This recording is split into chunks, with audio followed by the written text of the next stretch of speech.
Ah, from the Nillis Law Firm Studios on a beautiful Fargo Friday night, we get to get the pictures here. So if you want to go to YouTube Live, you are able to watch Scott Taylor, the beautiful Scott Taylor, and the not so beautiful Travis Dunn, right here from the studio in Fargo and his studio in Winnipeg, Manitoba.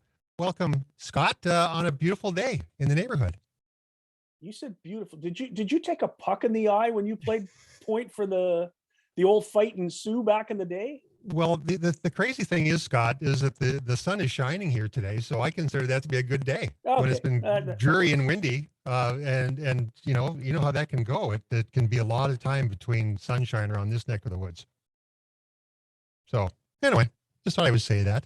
Now you'll be a very happy man tomorrow night. By the way, we're the Nillis Law Firm Studios, listening to Game On with Travis Dunn and Scott Taylor each and every Thursday night. Next Friday, however, we will be doing the show instead of on Thursday, because Thursday is American Thanksgiving. We will be doing the show Friday from 5 until 6:30, a jam-packed show of entertainment next Friday as well. So please make sure to join us, and we'll look forward to entertaining you with great guests like we do each and every week during the big show. And Scott will be a very happy man today because it was announced that TSN2 will be carrying University of Minnesota Duluth hockey game versus the University of North Dakota tomorrow evening on TSN around the entire country of Canada. So everyone up there can watch, including our good friend Scott Taylor.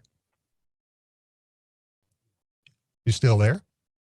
Oh, we lost Scott. Well, okay, well that's fine. And then so for our listeners up that neck of the woods, we'll be able to they'll be able to watch the game, and we'll be able to watch it and listen to it here. Tim Hennessy on the call tomorrow night as the University of Minnesota Duluth's in town to play the University of North Dakota Fighting Hawks, and do the same thing on Saturday. And then next week, the Minnesota Golden Gophers come to town Thursday and Friday for a Thanksgiving tilt. First time that's happened for a very, very long time where UND has played on a Thanksgiving night. Well, this show is a pretty jam-packed one. Some minor details going on right now and behind the scenes to make this whole thing work. But our guests today include Shireen Starman. Shireen has been an Emmy Award winner as she has covered CBS Sports Network's coverage of UND hockey, of course, on the CBS Sports Network for a number of years. She'll be joining us in the third segment. Our second segment will be with Cassidy Carrolls, the young lady that went on to play hockey at the Providence College, now in the coaching ranks, our sponsored segment with the Pilot Mountain Hockey Academy. I want to talk to her about how she got to where she got, what her inspiration was to try college hockey route, because I think that's a very important thing for young ladies to kind of figure out. And of course, Noelle Needham will be joining us, the owner of Legend Hockey in Sioux Falls, South Dakota, assistant general manager of the Chicago Steel of the USHL, former scout for the Toronto Maple Leafs, played at Minnesota State Mankato. And her goal, Scott, is to be the first woman to be a general manager of an NHL hockey team. Do you think we will see that in our lifetime? I think that's a realistic question. I think it's a realistic question when you talk about our lifetimes. Right. I think you might see it in my son's lifetime. I'm not so sure that even in the next 10 years it's going to happen, although it could. There are a number of, the Bridget Laquette is scouting for the Chicago Blackhawks. Haley Wickenheiser is on the executive staff of the Toronto Maple Leafs. Cami Granato is with the Seattle Kraken.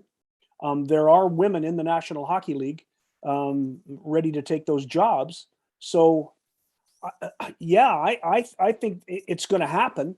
Whether it happens while I'm still yelling at you on Thursday nights is a question that is yet to be answered. Right. And then we talk about this past Monday, I believe it's the 7th or the 8th woman has been enshrined into the Hockey Hall of Fame. And Nicole Needham now joins us. We sure appreciate her jumping on board. But I mean, we talk about where things have come and where they have got to and the impact women have had in the game of hockey. And it's becoming very formidable. Hey, they figured out they're just as smart as guys. We've known that for a very long time, Scott. Well, you have to remember that when I started the newspaper business back in the late 70s, early 80s, girls were not allowed to play hockey in Manitoba, in this province. They weren't allowed to play. Right. Delaney Collins, who went on to play for Canada's national team, was one of the groundbreakers. Was one of the players. Her and a woman who is now the principal of the championship high school, the Dakota Lancers, who just won the high school football championship. She's the principal there now, Jill Mathey. It was Jill Mathey and Delaney Collins who basically broke the barrier up here and forced the idiot men who ran hockey to allow them to play. And it took a huge fight in the 80s to allow it to happen. Meanwhile, they had created this thing called ringette, which Yeah. men didn't figure out was just forcing them to have more lousy ice time at midnight to practice because the women were taking up all the ice with the ringette. Why didn't you let them play hockey in the first place? It just never made any sense to me. And that's a game that never really got much traction south of the border. Ringette didn't really get to really do anything down here. Yeah, because it's not hockey. No, it's not. No, it's not. But you know what? Don't tell me for a minute that one of these girls or women that I grew up with didn't want to play hockey. That's the stupidest thing I ever heard.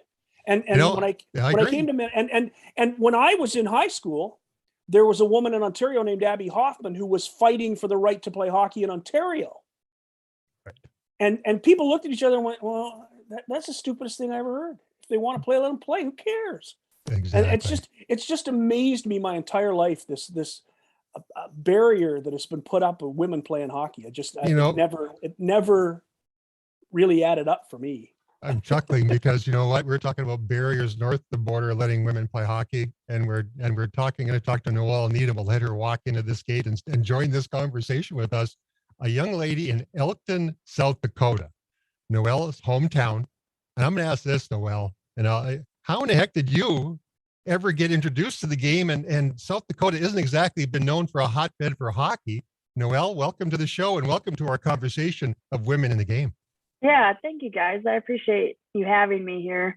Honestly, it was just, they were handing out flyers outside of the school, and my mom had actually taught us how to skate in a pond and in our back, one of our back pastures and so forth. And that's kind of how it took off. And I'd only gone to one hockey camp ever in my life. And that was over at Mankato. And I had gotten recruited at that point to go play at Shattuck St. Mary's. So at 12 years old, that's where I went. And I went there for 6 years, which, Scott, to kind of tie you into this conversation, ironically, Delaney Collins' father, Rod Collins, was coaching and teaching at Shattuck at that point. He was coaching one of the midget teams, and he was my math teacher one year.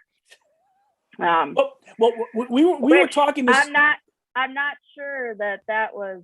I don't know how he swindled that one, but but for one season or 1 year, one math year, Rod Collins was my math teacher. So, well, your relationship to Manitoba hockey is bigger than a lot of people might think. Yeah. Because you went to Mankato. Yeah. And you had a good friend at Mankato. One of my best friends. Yeah. Rochelle St. Croix, her married name, last name is Frisian, but her dad, Rick, longtime goalie coach, NHL player, NHL goaltender, and NHL goalie coach, and then recently retired with the Manitoba Moose. And both of her brothers played at a very, very high level as well. Her younger brother was one of the best players in Manitoba at one point, Michael St. Croix. So yeah, it's been, I've had ties to the Manitoba area for a long time. And actually the first NHL game my parents ever took us to was the last game that the Winnipeg Jets played in Manitoba, and Andy Murray was coaching at that point. And then fast forward, his daughter, Sarah, his boys went to Shattuck too, but Sarah Murray and I were teammates, and Andy Murray has just been like so great to me and my family throughout like this whole journey. So a lot of Winnipeg and specifically Manitoba ties for sure. And now you have a scout up in Winnipeg that's used to be my neighbor, yeah. Riley Dudar. Yes. Close friend for a long time. Yeah. Great person. Yeah. Yeah. So, 2 scouts actually, Riley Dudar and Joe Fatoma are scouting up there for the Steel. Yeah. Well, you're listening to Game On 790 KFGO, watching on YouTube live. So you go to Game On, Travis Dunn and Scott Taylor. You can watch this fun and frivolity each and every Thursday. And now we're decorated for Christmas. We have a Christmas tree behind me, which makes me look a whole lot better. So that's a good thing there. So, you talk about this journey you've gone on from Elkton, South Dakota, when did you decide after your career of playing at Minnesota State Mankato that hockey was what your passion was moving forward to help it grow in the state of South Dakota? I took a year off. I ended up buying 100 cows. Actually took out a beginning farmer's loan and had started to join my family's ranch. And after a year of that, I just realized how much I missed it. I had trained at a really, really high level for a long time. And I think had I not been injured so severely, it would have been a different path. But yeah, I just started, cold calling people actually and saying, hey, I think I can help, your son or daughter be a better player. And this is my path. And I was surrounded by really elite athletes at Shattuck at the time that I was there, and kind of brought that home. And, ironically, this last week, one of the first players that I worked with when I moved back home, I was 22 or 23 years old, Walker Dewar, I just approached his family. His older cousin, Zeb Knudsen, and Wyatt Dewar were with him. And he actually just made his first NHL debut with the Calgary Flames a couple days ago. So it's kind of coming full circle, and it's really cool because that's one of the families that I was like, hey, like I think I can help, develop these kids and make them better. And it's just been so rewarding because, yeah, Walker is playing in the NHL, or he got his first NHL start with Calgary, but Zeb, Wyatt, and Walker Dewar, some of my first guys, they all work with me in the summer in addition to training. So they have an impact on the younger kids, and they skate with our younger groups like Little Legends and so forth. So it's, pretty much the culture that I really wanted to build when I moved back here is starting to come to fruition, and that's pretty cool. Now, how many irons do you have in the fire now? Because there's Legend and there's Sioux Falls and there's Chicago, and for a while there was the Leafs. What's your situation today? Yeah, it's just those three. I had to leave the Leafs just because of title and there being some rules just with the NHL. But for right now, it's Legend and Sioux Falls Power, and then the Chicago Steel, obviously. What are you coaching with the Power? The U16 team. Mm-hmm. Yeah. So obviously, you're also in charge of scouting for the Chicago Steel, a young man that's going to be attending the University of North Dakota, Jackson Panzer. No, pardon me, not Jackson Panzer. That's a different. Jackson Blake is going to be. Well, they're both going to be there, so I'll be very confused coming up. But either way, talk about that young man's talent, and pretty easy to scout this young guy to get him to go to Chicago. Yeah, he seems like he's made a big impact with your team. Yeah, he's leading the USHL in points right now, and not bad. I think it's not bad. I mean, this is a kid that North Dakota fans, UND fans should be so excited about. His talent is just remarkable. So he's electric. He's so fun to watch. He loves the game of hockey. Ryan Hardy has done a really, really good job just in mentoring him and helping him out, but he is a star. He's just an absolute star. You're a little skilled player from Winnipeg, go down there to Sioux Falls last year, moved on to Chicago. Tell us about Jaden Perron. Yep, he is a very special, he's a special individual first and foremost. And then, he's another kid that he's committed to North Dakota. He's from Winnipeg. He's playing on the first line right now with Adam Fantilli and Joe Miller. Adam Fantilli's projected as a first pick overall in next year's draft. Joe Miller was drafted by the Toronto Maple Leafs last year. So Jaden he is a phenomenal player. I mean, just the talent that North Dakota has coming in those two guys alone it's truly remarkable. What makes Jaden Perron so good? His brain is very special. When I was at Shattuck, I had the opportunity, I went to school with Jonathan Taves, Sidney Crosby, Zach Parise, just all those guys that ended up being like a big deal, in the NHL. Yeah. Jaden's And that's one way to put it. yeah. Jaden's mindset is equally as elite as theirs. Just not only how he processes the game, but really how he conducts his business and the belief that he has in himself and how disciplined he is. He is, he's a special kid, man. I mean, we'll be watching him play in the NHL for a long time. You're listening to Game On Hockey on 790 KFGO, also streaming on KFGO.com, also on YouTube Live, also on 104.7 FM in the Fargo market. So the voice you're hearing is Noelle Needham with Sioux Falls Power and the Chicago Steel and NHL. You can tell by the voice she kind of knows the game of hockey, Scott. Pretty impressive.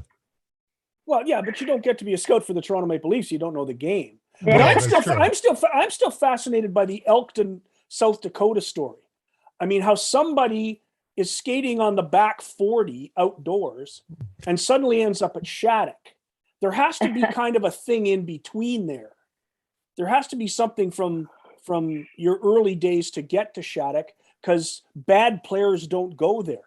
You know what? Let's do this. Let's take a quick break. Noelle, can you stick with us for another between the break? And when we come back, we'll have you on for that bit of keep people here. We want to carry on that conversation with Noelle Needham. You're listening to Game on Hockey with Travis Dunn, Scott Taylor. We'll be back after this break from the Nilles Law Studios.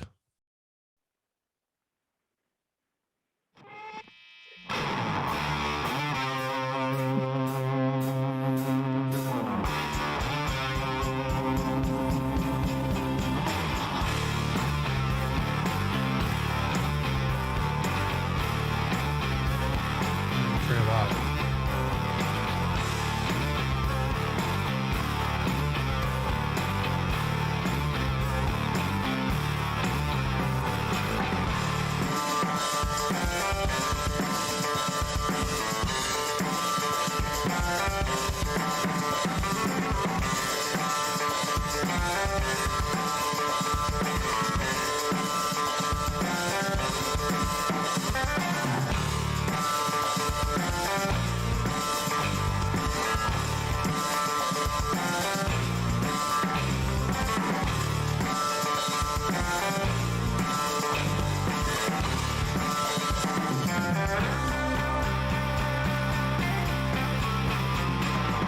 Scott, you can hear me okay? Yeah, he can hear me fine. He said nodded.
And welcome back to the Nilles Law Studio.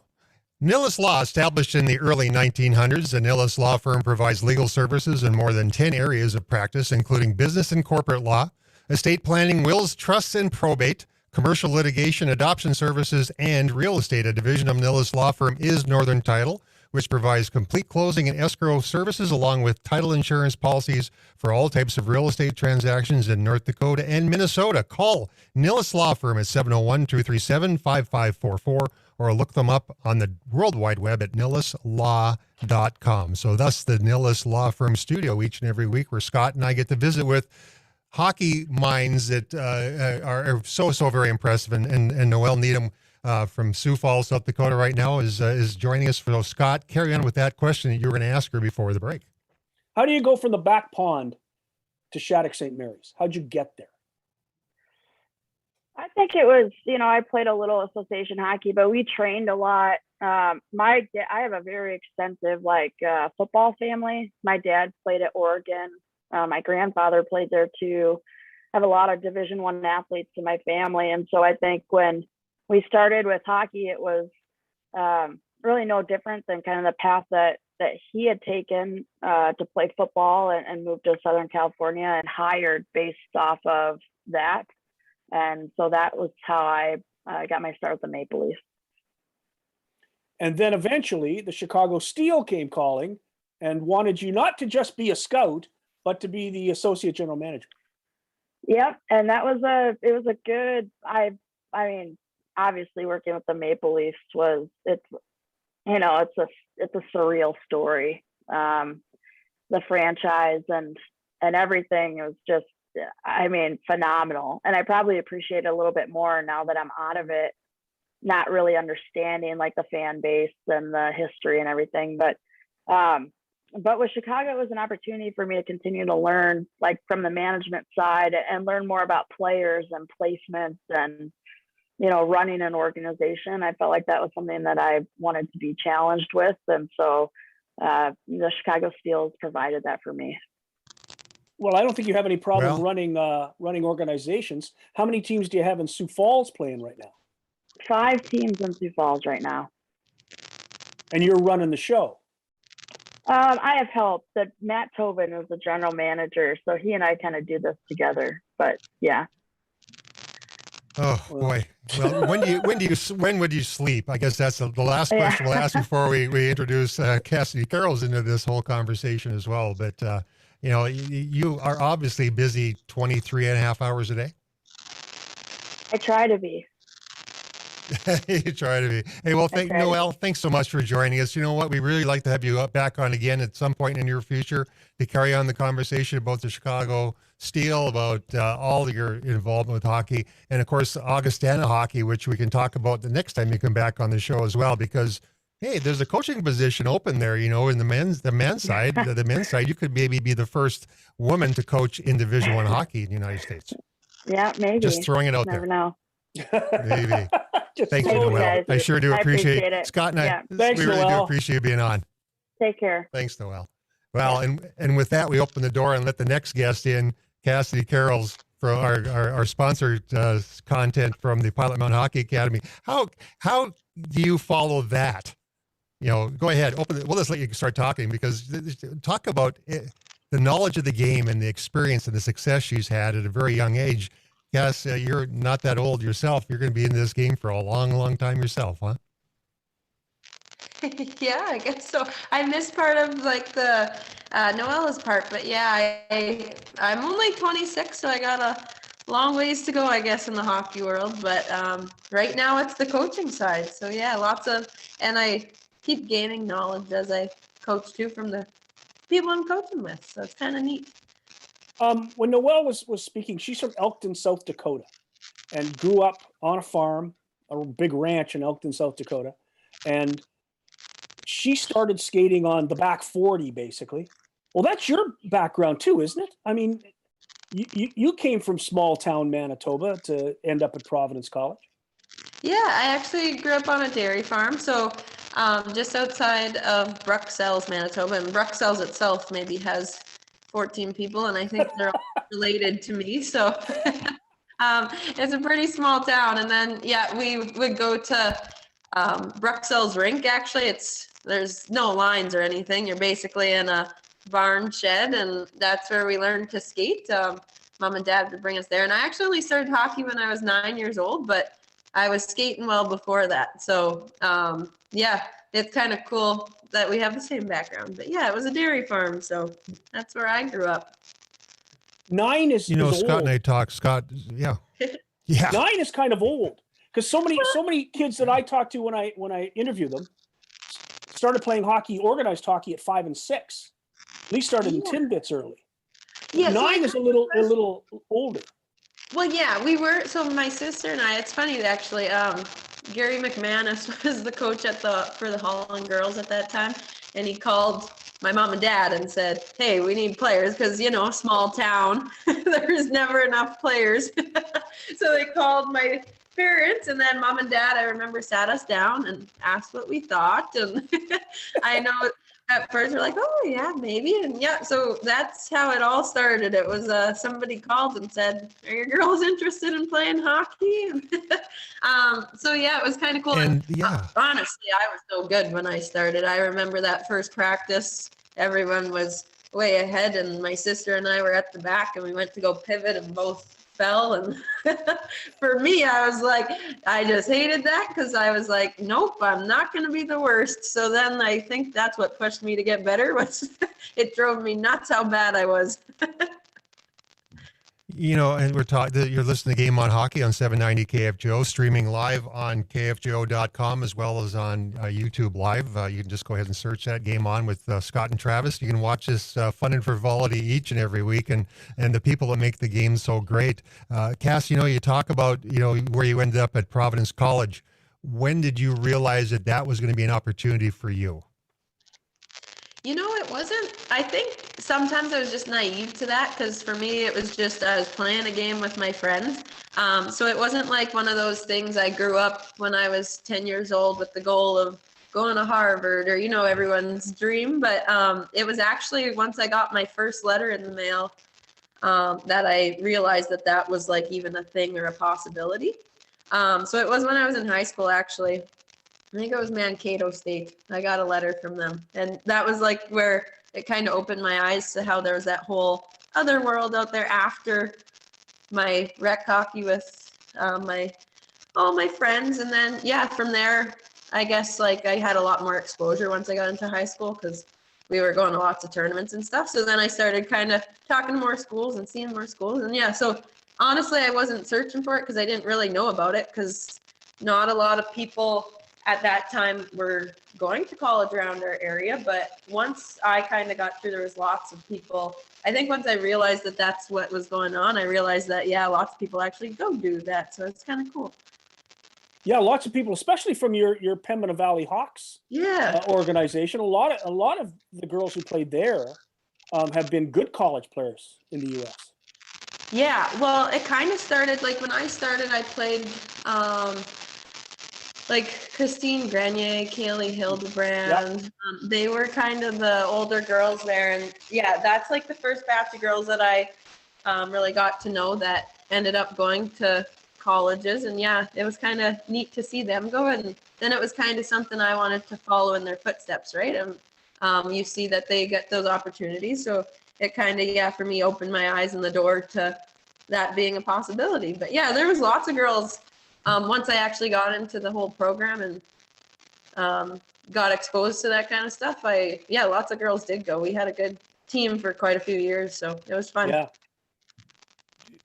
Do you find now the young ladies coming to the academy, you're the Pilot Mountain Hockey Academy coach and working with these young ladies on a daily basis, is that many of their goals, or is it, obviously Canadian college hockey is an opportunity as well, but are they thinking ahead like that? Or are they just thinking, hey, I'm just playing hockey, having fun, going to school? Yeah, actually, funny you asked. I asked them, I think it was 2 weeks ago, and we always talk about, like I know Rod and Brad, and we always advertise how like the college route to them. But we were doing a morning workout one morning, and I sat down with the girls and I said to them, I was like, who actually like wants to go to college after this, and all of them raised their hand for hockey. They said they all wanted to go for hockey. So I thought that was pretty neat. And then one of the girls asked me, she's like, when should I start like looking? I was like, honestly, it's never too like early. I was like, it's also never too late, but I was like, it's never too early to start. So it was kind of, we actually just had that conversation, and all of them raised their hands, and then they were just kind of asking questions about it. So it was kind of neat that we had that conversation. It's nice just to sit down with the girls sometimes and then kind of ask and see where they're at and what their dreams are. And one of them had the Harvard dream, and, you know, it's kind of cool to talk to them and just sit down and chat about where their heads are at with it. But yeah, so most of them, whether it's like Division I or CIS or ACHA, there's like so many divisions, like it's endless really. So, but I think they all want to go somewhere for hockey. With my relationship with Pilot Mound through Game On Magazine, I've probably interviewed 20 of the players over the last 4 or 5 years. And I have not yet talked to a player whose goal wasn't to play hockey after graduation. They were all going to play someplace, and they were determined to play. It wasn't like it was a pipe dream. It's like, I'm going to do this. I'm going to play hockey someplace.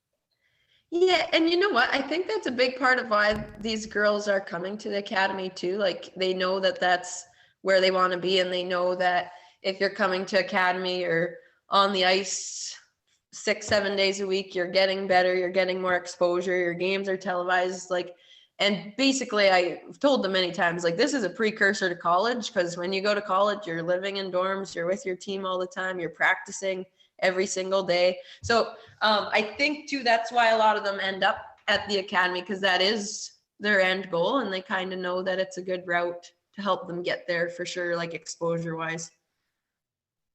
Well, a lot of our audience is in Minnesota, North Dakota, young ladies who want to go find someplace great to play, get a great education in a safe environment, coached by someone like Cass Carrolls. I think you should get on the phone right now and start calling, or look on the internet for Pilot Mound Hockey Academy, the Buffaloes. They'll be welcoming you. Cass, thanks so much for sharing that story again. It's inspirational. The enthusiasm, Scott, we see it each and every week, and where these young ladies get to lead young ladies. You know where you've been with Providence College and the opportunities these young ladies have in front of them. It's incredible, and we really appreciate you jumping on board with us today. We will do it again soon, Cass. Perfect. Thank you for having me. Thanks, Cassidy. See you later. Thank you. See you guys later. Cassidy Carrolls, Pilot Mound Hockey Academy. You're listening to Game On Hockey with fun and frivolity every Thursday. Of course, next Thursday will be a Friday because of American Thanksgiving, 5 o'clock till 6:30. Scott, we will jam pack that show as well. We're working on it now. Jackson Keene will be joining us next Friday. But right now, we're going to take a quick break. We're going to come back and you'll be joining us again at the Nicholas Law Firm Studios. Shireen Starman joins us. We're going to talk some more women, the women of the game of hockey, and what they add, the flavor they add to the game. It's been a fun show to this point. We'll take a break. We'll come back. Shireen Starman joins us.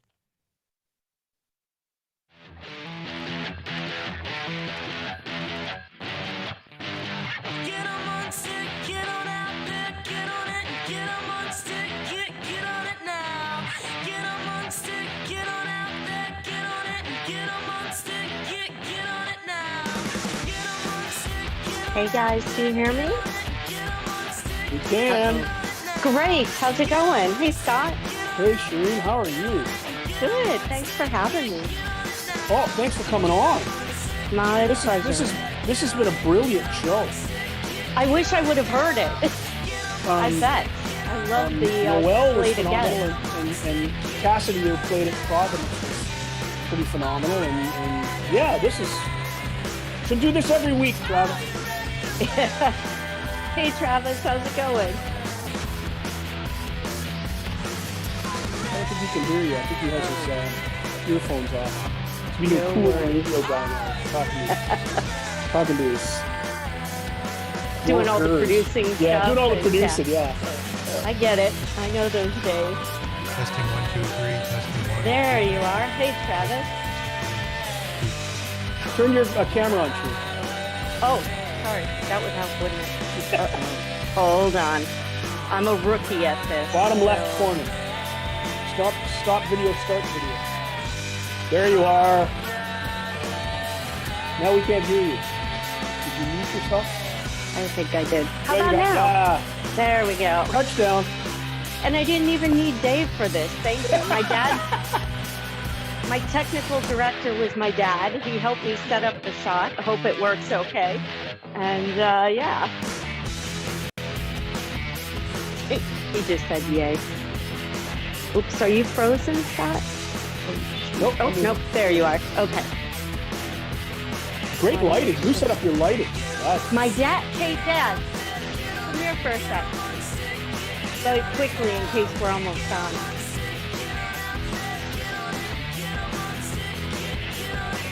This is my lighting director, Ted. great said. work. That's That's tremendous.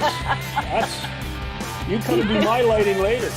Yeah, he lit all the candles, did the lighting. Yeah, that's okay. You're good. He said thank you. Do his lighting.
Center field for the Detroit Tigers.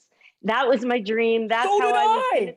See, for the Tigers, they're center Al field. Kaline was my guy. Oh, love Al He was a Kaline. right fielder, but he was my guy. Right, still in the outfield. My guy growing up was Kirk Gibson. There you And go. so I wanted to be an outfielder like Gibby. The bottom line was good glove, no stick. I had no shot playing Major League Baseball. So for me, it was, okay, what can I do to still be around sports? And so starting in middle school, the middle school newspaper, high school, sports editor. We had a radio station in high school. I worked on that. Interned at CNN back in the late 80s when CNN Sports Tonight was hosted by Nick Charles and Fred Hickman, Dan Patrick and Gary Miller. I mean, we're going way back. And it turned out one of my coaches, I guess you would call him, at a broadcasting school that I went to, or broadcasting camp, he was my boss at CNN. And then when he went to ESPN, when I graduated from Michigan State, he said, why don't you come out here? And that's how my career began. I didn't get into hockey till the late 90s, which in Detroit, what a great time to be part of the hockey world. I was Darren Pang's producer, feature producer during the 98 Stanley Cup playoffs, and then got my big break at Fox Sports Detroit. back in January of 1999. One of the first assignments they put me on, college hockey, and I've been on it ever since. So you're 22 You know, an years with that interesting story, microphone in Kirk college Gibson. hockey. Yeah. What's that, guys? You're 22 years. You've had that microphone for college hockey. Yeah, and loved every moment. I love hockey, love the NHL, but there's something about college sports that is still so innocent. And I know it's gone through changes through the years, but it's not a business yet. A lot of the players hope to make it a business, but you're still playing for love of the game, love of the sport, your teammates, your university. It's just so much fun. You're listening to Game on Hockey on the Mighty 790 KFGO, streaming on YouTube Live, streaming on KFGO.com. That's the voice of Shireen Starman. Shireen at Shireen Rinkside is what her Twitter handle would be. So please follow her. She'll tell you where she will be shortly. Now, two Detroit Tigers fans on the same show. I'm not sure I can take this, but I saw Kirk Gibson play his final foot game. I saw Kirk Gibson play his final football game at Michigan State. We were in East Lansing playing the Michigan State hockey team, which we by the way, we thumped both times. You're happy to hear that. Thanks, Travis. Appreciate it. Didn't even realize, didn't realize that we were watching until I found the old program, opened it up, and there it was, Kirk Gibson. I gave that to Pat Sweeney, a good friend of mine, and he still cherishes that. So I saw Kirk Gibson play his last game against Iowa, senior day, Thanksgiving weekend. I think that was 1979. The pride of Waterford, Michigan, such a great talent. I got to tell you, it was fun to not only be a fan of his growing up, but then I worked with him at Fox Sports Detroit. And the first time I met him, I said, "Do you remember breaking my heart when I was 12? And he laughed. He said, "I broke a lot of hearts, Shireen." And we became good friends. It was a lot of fun. See, so you're from Michigan. Yes. And I grew up in Sarnia, Ontario. Oh, wow. Okay. And went to St. Clair County Community College in Port Huron. So we're neighbors. Yeah. So my dad and I used to drive to Tiger Stadium after dinner and sit in those days, in 1962, we would sit in the bleachers for a quarter. Wow. At Tiger Stadium. And the bleachers at Tiger Stadium were special. When I was going to the games, the bleachers were about $1.50. So, it was enough that my paper out. Yeah, now it's a little different. But I always said I was going to get married at home plate at Tiger Stadium. And darn it, I met Dave too late in life. The stadium was gone. Yeah. So that was not an option. Well, it would have been fun, though, wouldn't it? She's speaking of course, is Dave Starman is the Dave she's speaking about. And I sent him a message earlier saying they'll probably talk about Dave. So that's it for Dave. No more conversation about Dave Starman. He's out. He'll take over the conversation as we get closer to the World Junior Championships. So the CBS Sports Network obviously is where you're spending a lot of your time now, and not quite into the season yet. When do we first see you on the airwaves? January 7th, we've got Denver at Omaha. Looking forward to starting off 2022 with our 11-game schedule every Friday night. You can catch us on CBS Sports Network. And then, of course, in March, we cover the Frozen Face-Off semifinals and the championship game. It's going to be a great season, a lot of fun. What are the highlights from your career? What are the games that you remember vividly that you'll never forget? That's a great question, because I've been fortunate to cover so many different events, a number of Super Bowls, the Tour de France, NCAA basketball playoffs, Stanley Cup playoffs. I think one of the most memorable that I covered was in 1998 in Washington, Game 4.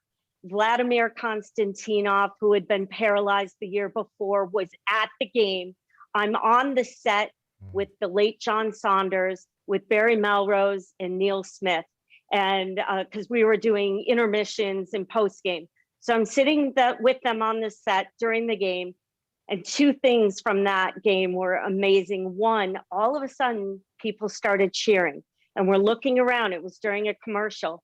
Vladimir Konstantinov stood up with the help of others and waved to the crowd. That gave us chills. And then as the game went on and you realized the Red Wings were going to win back-to-back championships, the crowd was going nuts. There were so many Red Wings fans there. It was a sea of red, because you couldn't get a ticket in Detroit at the time. So the only way to see him was on the road. They were about to clinch it. And John Saunders looked at me and said, "Are they chanting, 'Let's go Red Wings'?" And I said, "Yes, they are." I remember that game Wow. myself, having been there. Do you miss the Joe? I do. I miss it. I miss do. going to And that building. the rats were bigger than rats in New York. We all know that. But the Joe had such character, such history. I never went to Olympia. So the Joe was my Olympia. That's where I grew up going to games. In middle school, we got to go there for free if we were good in class, because that was during the days of the Dead Wings. Yeah. And so the building is so many memories, and covering the 2002 Red Wings, which, you know, from day one, when you saw all the offseason moves that they made with Dominik Hasek coming in and Brett Hull and Luc Robitaille, you just knew that was going to be a special season. And then covering the Red Wings run in 08 and in 09, they fell short, but it was still magical. Iserman or Lidstrom? That's the voice of as your Shireen greatest Star, Red man. Wing? I gotta say this, Scott. Okay, Scott, okay. wait 1 second. We're listening. You're I got listening a to Red Game Wing on fan Hockey. here. This is radio. I know you're excited, and I have to say this. You're listening to Game on Hockey on 790 KFGO. Shireen Star, man, with Scott Taylor. One quick thing I'll throw in. I played in one of the last games in the Olympia. 1979 National Championship game, lost to the Golden Gophers. Oh, well, they'll make up for that next week Wow. when they sweep the Gophers here in Grand Forks. So then they closed it down. They built the Joe, and they've torn it down since. The Joe, that is. So I've eclipsed two of those. So go ahead, Scott. You're too excited. Ask your question. Of the players you saw in Detroit, Iserman or Lidstrom is the greatest Red Wing? Oh, do I have to choose? Is death an option? And I just say both. I think you have to say Iserman. The only reason, because they're both such phenomenal players and their careers in Detroit were legendary, but Iserman was the cornerstone for turning the franchise around. They built around him.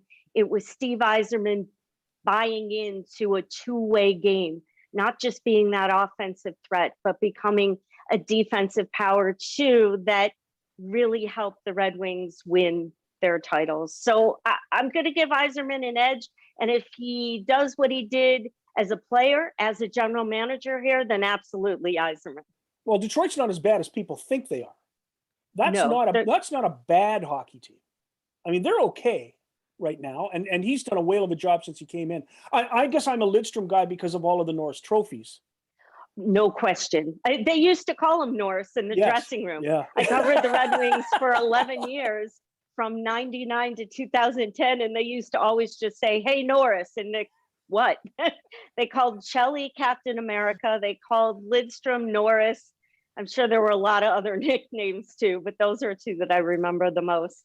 Would you say from your history? I think I'm going to change the name of the show. The name of the show now is going to be the Shireen and Scott Show. It's just Travis sitting back. I'm just going to enjoy the heck out of this. Go ahead. Hey, I live in New York now, so I only hear New York chatter. I love Detroit sports talk. Would you say from your history that the real turnaround of that franchise came when the Russians arrived? No question. And I was at one of the first game when the Russian Five played together at the Nassau Coliseum. I was working at ESPN at the time. I said to a good friend of mine who was a diehard hockey fan, "Hey, why don't we go to the island and just see the Red Wings?" Back then, nobody went to Islanders games. We got sixth row center day of the game for like $60 each, which was nothing then. And I brought my stuffed animal octopus, and I was wearing my Red Wings jersey because there's a fan in all of us, let's face it. And the Russian Five, it was like watching a clinic. Nobody else touched the puck when they were on the ice. It was amazing. And it was so cool to cover that group. Oh, boy. Okay, Travis, I wish we I'll could give go it on up. and on and on. I have to give up, and we're running out of time, and we have to let Shireen go. Shireen, will you come back on again? Because this has been so enjoyable. You know, we catch your snippets on the ice. We catch your snippets on the ice and don't get to know you personally and the knowledge of the game and the Russian Five. We want to go into that for a whole show. and maybe bring that other guy named Dave on along as well. We'll do the whole show with you two and entertain for the whole hockey hour. How about that? Oh, Travis Scott, that would be awesome. We'd love it. Awesome.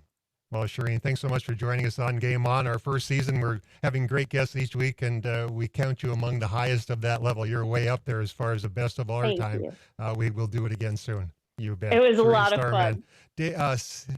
Oh, it really was, and we get a couple of Tigers fans going here. It could go on forever and ever. But Scott, this is the kind of show we get to put on each week, introducing people to the game, of the people in the game, like Shireen. Just a blast, isn't it? I never got to talk about my guys Trammell and Whitaker. I never got to talk about Norm Cash, the guy that my dad used to just get on me about all the time. The great Rocky Colavito. Oh boy. Oh I mean, my gosh. Yeah. The Tigers, still to this day, my mask that I have to wear indoors in Manitoba is a Detroit Tigers mask. That's nice.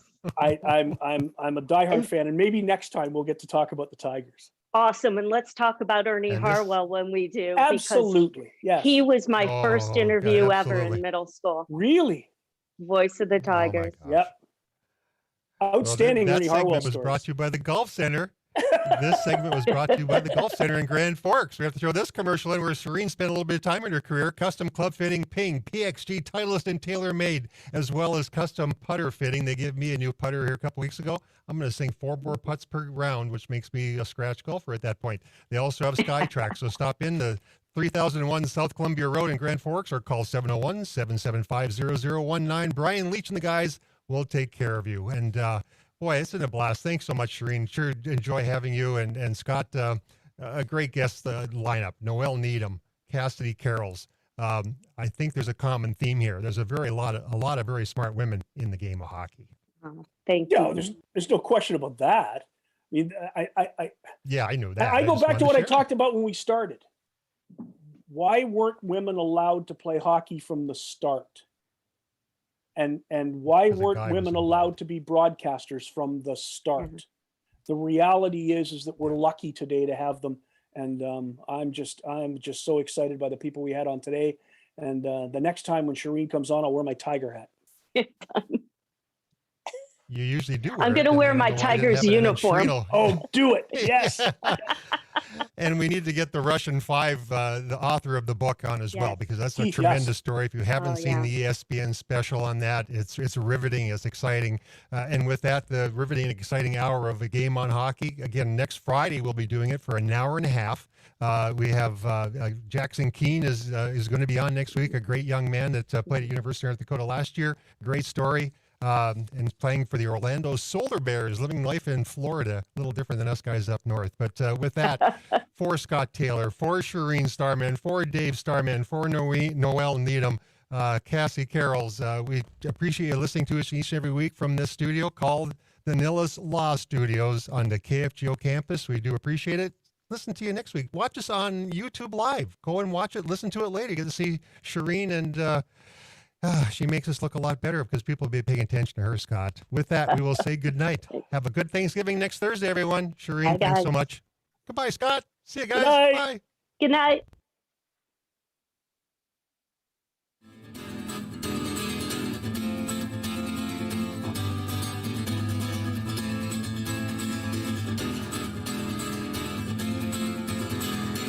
Okay, you guys can talk.